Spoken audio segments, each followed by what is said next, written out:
Well, doubts have been raised over Kevin Rudd's future as Australia's ambassador to the United States. It comes after he previously made comments about the President-elect, Donald Trump. Joining me now is Shadow Finance Minister Jane Hume. Good morning to you. Is Kevin Rudd's time in the job numbered at the moment?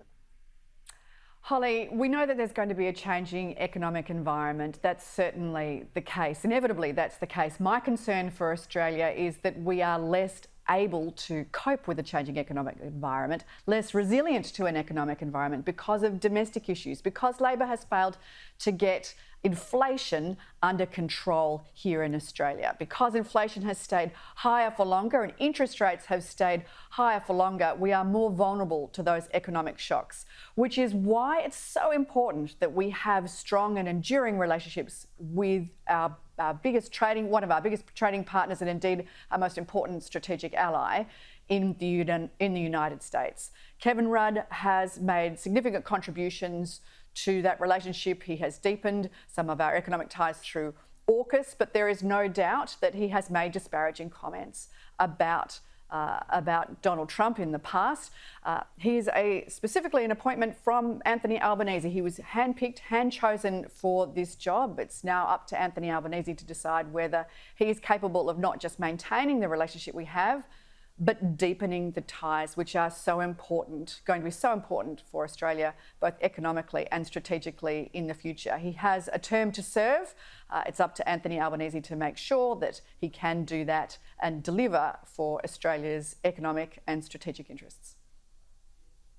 And I mean, it's important to note Elon Musk as well as JD Vance, they were previously critical of Trump but have changed their view. So potentially Kevin Rudd can still repair this relationship here with Donald Trump moving forward. And another important point, given Kevin Rudd's relations with China, would that make him a pretty suitable to, I guess, stay in the role to temper those relations? Well, certainly Kevin Rudd has deep relationships both in the States and in other countries as well. He's a good diplomat, and that has been demonstrated in the past. These disparaging remarks that he has made in the past have not gone unnoticed by the Trump administration, both the old one and indeed the new Trump administration. It's not unusual. We know that disparaging remarks have been made by the Prime Minister himself, and also we hear today by Energy Minister Chris Bowen. I would imagine that these are issues of judgment that Anthony Albanese, as Prime Minister, will have to now exercise as to whether Kevin Rudd is the right person to continue on in that role, who can enhance our relationship, not just maintain the ties that we have, but improve and deepen those economic ties as well as strategic ties with the US, which are going to be so important for Australia's national interest. Jane, Jim Chalmers is warning Australia has more at stake than most from a trade war, but says Australia is well prepared to navigate the second Trump presidency. Should Anthony Albanese be seeking these trade exemptions or be going to the US to meet with Trump soon?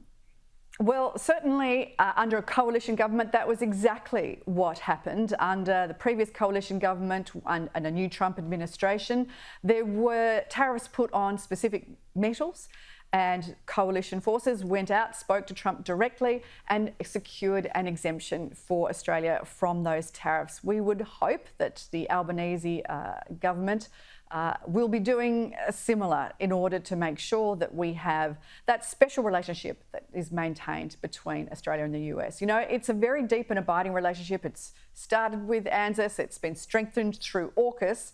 We have to make sure that whoever is in the White House and whoever is in the Lodge can maintain and deepen ties with this important ally for Australia. Are you concerned about a looming trade war with China? We would hope that wouldn't come to that we have a normalisation of relations with China, who again is also an important trade partner with Australia. As I said earlier though, Holly, my most important concern, what's keeping me awake at night, is that Australia is a less economically resilient country because of mistakes that the Labor government have made, because they came into government saying that the cost of living and productivity were their number one issues, and yet cost of living has gone backwards, that productivity has gone backwards, and that has left us more vulnerable to international economic circumstances and environment. because we have failed to get inflation down, because we've failed to get interest rates down, and we're still seeing inflation not expected to get back to band now until the end of 2026 in a sustainable way, that should be our number one concern. This has been a failure of this government to focus on what's important, not just to our, to ordinary Australians who are feeling it in their pocket, but also to our economic prosperity for the future in Australia. They've failed to get inflation under control. They've failed to get interest rates down, and all Australians will pay the price. I mean, I was just going to ask you that about potentially a rate cut soon here. I mean, lots of people would be hoping for that because of lower inflation and the UK and US cutting rates just last week. Jane, we do have to wrap things up, but I want to get your thoughts on something. It's been revealed Anthony Albanese's public sector splurge has cost taxpayers an extra $5 billion. Now, Public Service Minister Katie Gallagher defended these numbers, saying that the Albanese government had been rebuilding the Australian public service after a decade of neglect by the former coalition government. What do you say to that?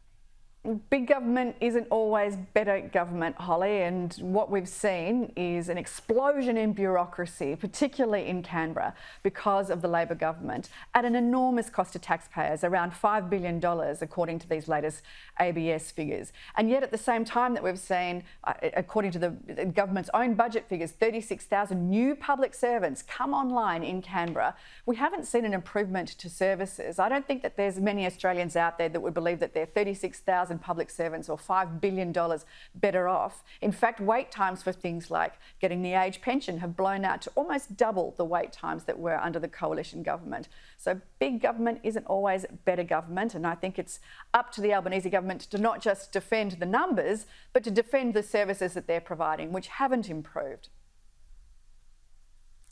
Okay, Jane Hume, thanks for your time this morning. Thanks, Holly.